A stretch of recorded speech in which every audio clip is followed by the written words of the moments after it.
একটা কথা ভাবুন তো, আমরা যখন কোনো দেবদেবীকে নিয়ে কোনো কথা বলি তখন কিছু মানুষের বাহাবাগে আঘাত লাগে এবং তারা বলে এরা আমাদের মানে সনাতন ধর্মকে অপমান করছে।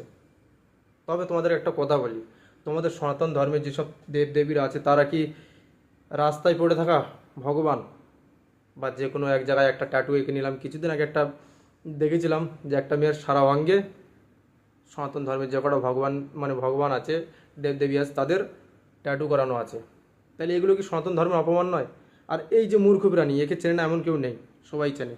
এর নাম হচ্ছে ইঁদুর মিত্র এবং এ গর্ব করে বলছে যে অমুক দেশের অমুক ব্যক্তি আমাদের শ্রীকৃষ্ণের ছবি হাতে এঁকেছে, অমুক জায়গায় আমাদের এই চক্রটা এঁকেছে। তো যাই হোক, ইংল্যান্ডের বিশ্ববিখ্যাত অভিনেতা রাসেল ব্র্যান্ড, তার হাতে ভগবান শ্রীকৃষ্ণের ট্যাটু এবং তার আরেক হাতে আমাদের সনাতন ধর্মের যে 7 চক্র আছে সেই 7টি চক্রই অঙ্কিত আছে। তাহলে একটা কথা ভাবুন, তোমাদের সনাতন ধর্মকে কে অপমান করছে আর কে ছোট করছে? এই যে ইঁদুর মৃত্যু ছাড়া আর কেউ না, তোমরা এখানে প্রমাণ পেয়ে গেছো। একটা কথা ভাবুন তো, তোমাদের এই মানে আমাদের এই সনাতন ধর্মকে এরা কী পেয়েছে? হ্যাঁ, এগুলো কি আমাদের হাতে মানে ট্যাটু করা উচিত? এটা অপমান নয়?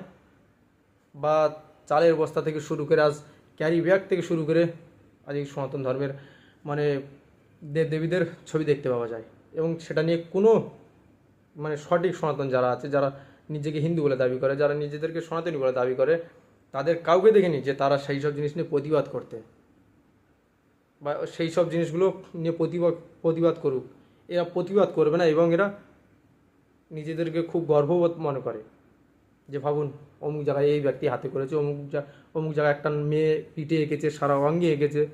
তাহলে ভাবুন তো তোমাদের এই সনাতন ধর্মের দেবদেবীদের জায়গা কোন জায়গায় আছে বা তোমাদের দেবদেবীদের জায়গা কোন মানে অবস্থানে আছে এখন?